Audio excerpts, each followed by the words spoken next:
you guys can see that? That's the problem we're on right now. Let's see here. Ooh, the magic of the internet.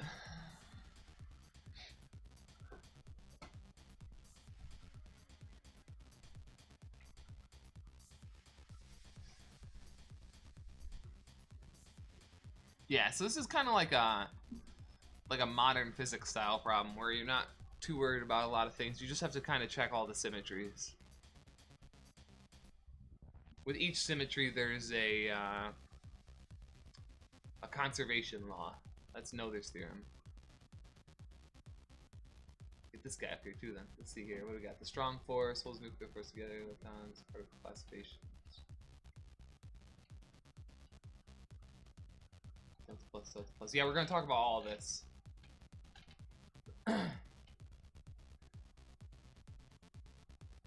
So each of these have a conservation. Well, each of these has several conservation laws that you have to keep track of. So let's see here. It says, like, for the solution, you're just checking all the conservation laws. Yeah, and I mean that's it. Like, let's see. Do they go into anything else? Orbital angular momentum can only be an integer, so there's no way for angular momentum to be conserved. Decay. The proposed decay cannot occur. The decay also violates baryon number. Okay, so we need like tables for all of this. So let's see. How do I go about solving this? Let's or going about talking about it at least. Let's go to the board for sure. That's a very specific problem, which is good. I didn't prepare like a specific solution, but that's definitely like we can talk about why it is the way it is. Let's see, is this on? Yeah, it's on. Okay, it's a little bit falling, but that's okay. All right. I need. I don't think I have Quig. Maybe Langacker. Alright, so we need tables for all this stuff, because I don't know, like, momentums and everything like that. But we can talk about, for the meantime, we can just talk about what is the standard model, how do we split things up, you know, and then the thing that we were talking, or that you asked in Discord, what's the difference between a baryon, a meson, a fermion, a boson. So let's talk about all that stuff. So, the standard model, this was a little bit confusing for me too. So we're going to first talk about what it looks like, how things are all split up, and then the different pieces of it. So let's talk mainly about the standard model as the constituents, and then we'll talk about some of the composite particles. Constituents being the fundamental ones that we know of, and the composite ones being the things that we see in labs and stuff like that, and also the ways that we can combine these different particles. Can you see all the way to the right? Oh yeah, perfect. Okay, so here we have what do we got here? This is gonna be gluons and photons, Higgs, and then gravitons, maybe? And then here we have electrons. Here we have muons. Here we have tau. And then Z. And down here we have W. And then we have our 3 neutrinos. Now, to go over the whole thing would be really, really long. And this is each just so you know, each neutrino has a flavor, and we call it the flavor associated with the one above it. So as you see this stuff, just ask questions. I'm going to start going over all the names and how to split it up. So here we have our quarks. So here are the quarks, these 6. are quarks. And these 6 are called leptons. Now, leptons we see in experiments. I'm pretty sure we see them in experiments. I think that they have different, so they have different decay rates, and they also have different masses and things like that. So, can we get that stuff up here? I wonder if we can pull that up. And the leptons, these are what they call gauge bosons. That might just be something I choose not to get too much into.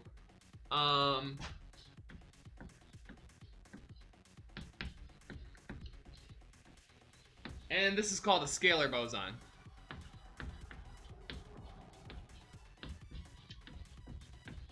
Now, this is the first time, or not this is the first time, but the graviton is called a tensor boson. This is not confirmed. This is not confirmed by experiment yet or anything like that. I think everybody should know that the graviton is mostly it's hypothetical, but it's fairly strongly believed that it's there. It's not like hypothetical like string theory or something like that where there's still a lot of This is, I mean, the tensor boson it's very likely to be there. Or yeah, the graviton, the tensor boson. The graviton is very likely to be there, especially now with the finding of the gravitational waves. The graviton being the particle that carries those waves, we just assume that it's there. But again, not verified, strongly believed. Okay.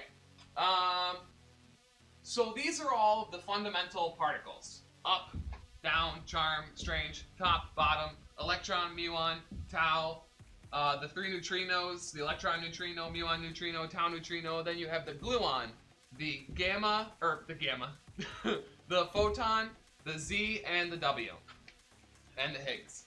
And those are all confirmed. What about vector bosons?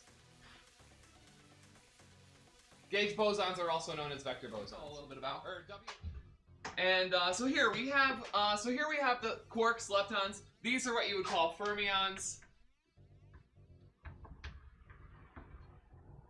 Fermions have spin 1/2 integer. I should say half integer, and then bosons have spin integer.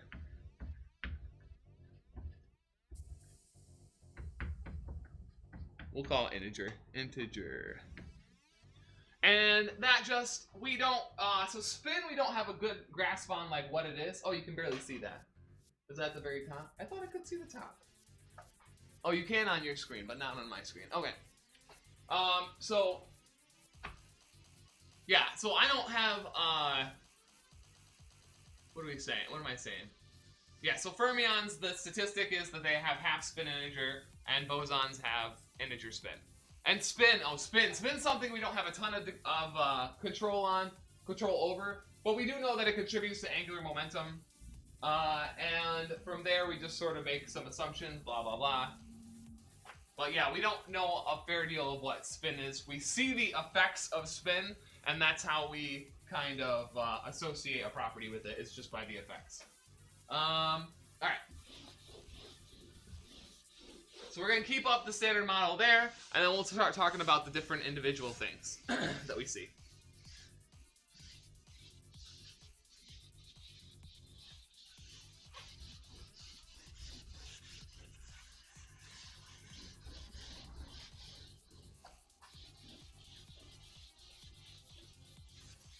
So now we're going to talk about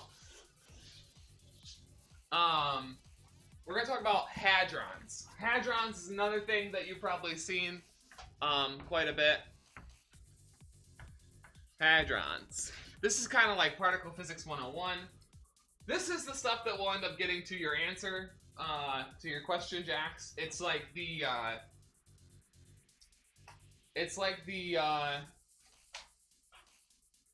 well, so hadrons follow a bunch of symmetries. We'll get into what they are in a second, but they follow all the symmetries, all of them.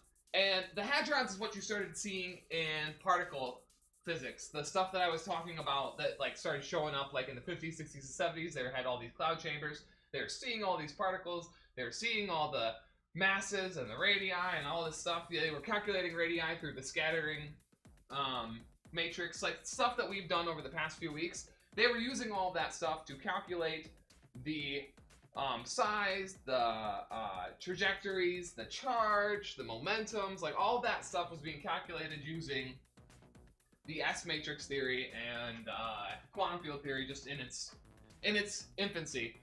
And it was very successful. And they had all of these particles, but they didn't know what to do with them. So let's talk about what the particles are. So hadrons get split into two different sections. You have one's the mesons, and one is, oh, so sad.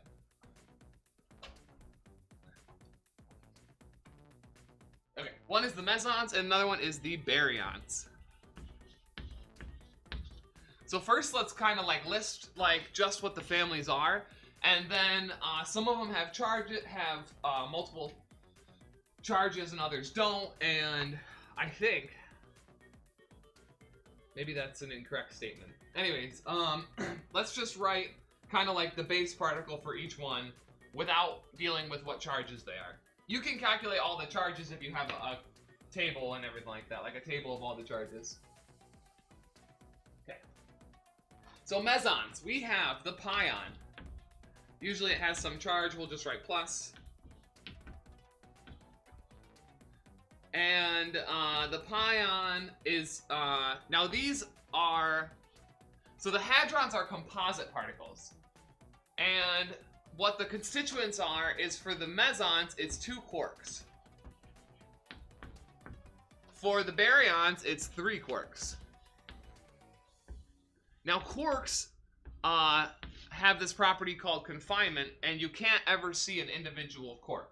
Like, you can't ever see a constituent quark in an experiment. They, it turns out there's like this, I don't know what it's called, asymptotic freedom or something like that, where like the amount of energy that's needed to pull 2 quarks apart is strong enough where another quark is created. So the amount of, so no matter what, you can't ever split them up. Like, just the more you pull them apart, the more that show up. And that's just because of how much energy is involved for pulling them apart due to the strong force. So, in mesons, there's 2 quarks, and the interesting thing about 2 quarks is all of the quarks are fermions. So, quarks are fermions and have spin 1/2. Or half integer spin.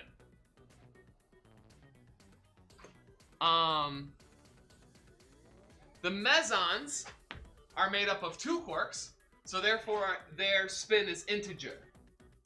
And they are bosons. But either way, so mesons are 2 quarks and baryons are 3 quarks. So mesons have the property of being integer spin, and they are made up of, well, like I said, 2 quarks. So the pion plus is made up of an up and an anti-down. And we can keep going. K minus is a kaon. And that is strange and up.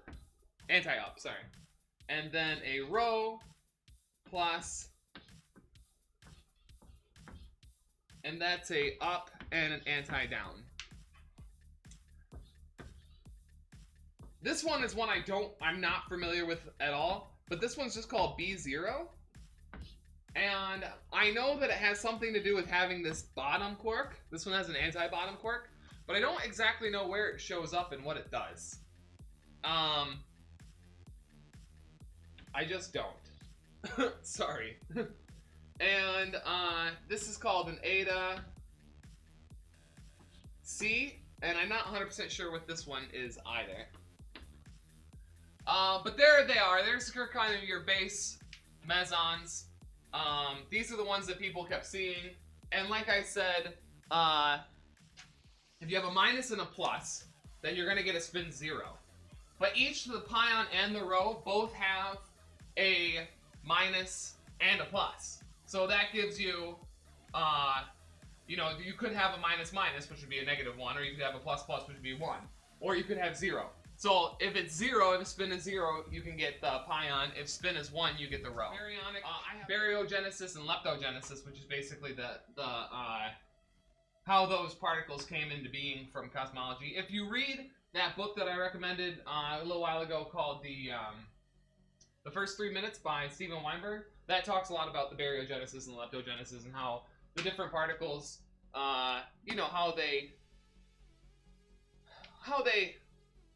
came to be, or at least as best as we have an idea. So, the baryons. Let's talk about baryons. We have protons. Proton. That is up, up, down. We have antiproton. Antiproton. That is anti-up, anti-up, anti-down. And let's keep going. We have neutrons, which is... Ooh. Neutrons are up, down, down. We have lambda. Oops. That's not lambda. That thing.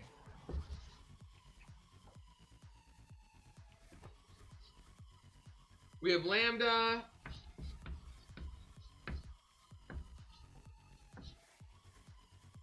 Which is up, down, strange. We have omega minus.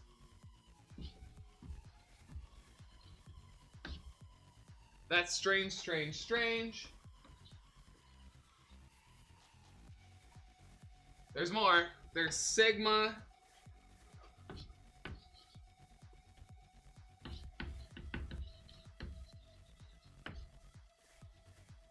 Up, up, charm, and then last but not least, there's, I don't know how to say this one. Xi. Strange, strange, up. Oh. You see all of them? Yeah. So these are all the mesons and baryons, and these are just like one of each. There's a lot of them with different charges, and we'll talk about how to combine them in a second. Or how they, I guess maybe like more along the lines of like how they came to be. But these are all the mesons, baryons. So we talked about fermions and bosons.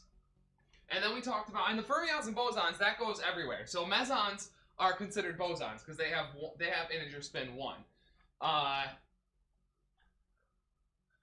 And then, baryons are considered fermions because they have half spins. And baryons, you can combine them into, you know, -3 halves. I should do spin. Spin is equal to -3 halves, -1 half, 1 half, and 3 halves. And the mesons, you know, you can do spin -1, 0, and 1.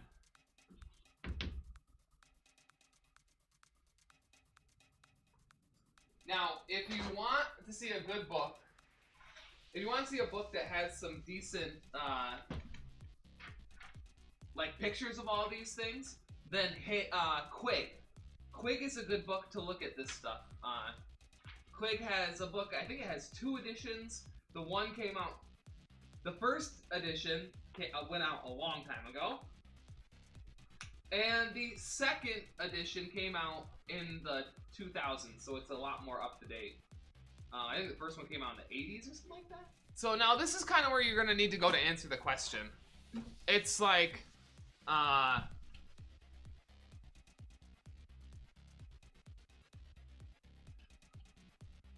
you know, you have mass, which needs to be conserved. You have spin, which needs to be conserved. You have charge, which needs to be conserved.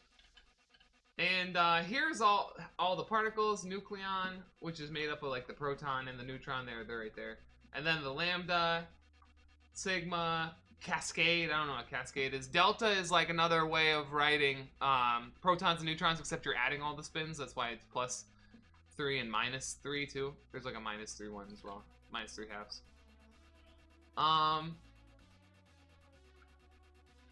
But yeah, so in order to get this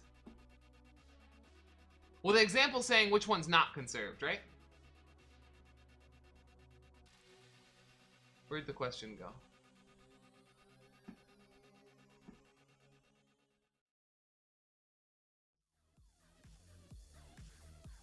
So, the lepton number table kind of looks like this here. I think you're onto something with that lepton number.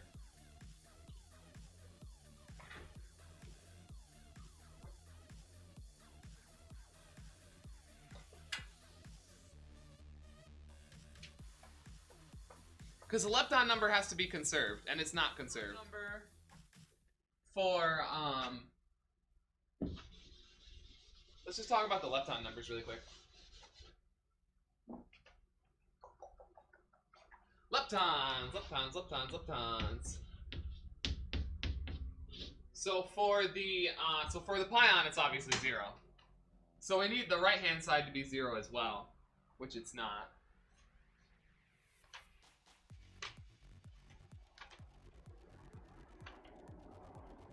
Where did I find that lepton? Oh, there it is. So for mu minus, it's 1. For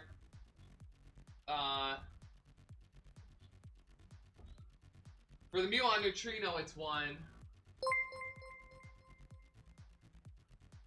Hey, look at that. It worked. A little, oh yeah, sure, we can collide large hadrons. You can collide anything. You just run into each other.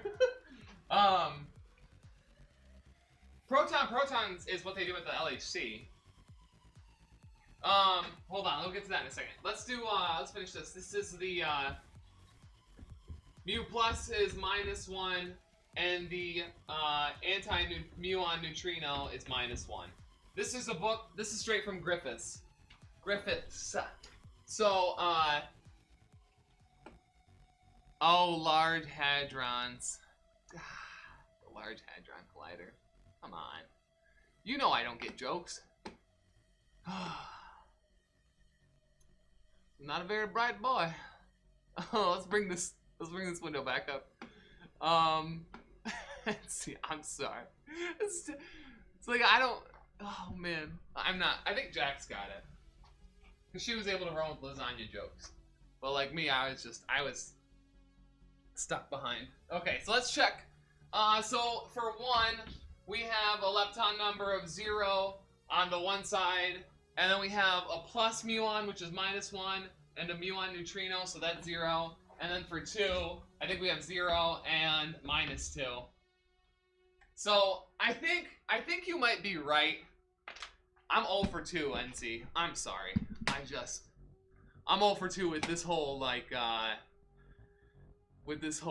joke thing.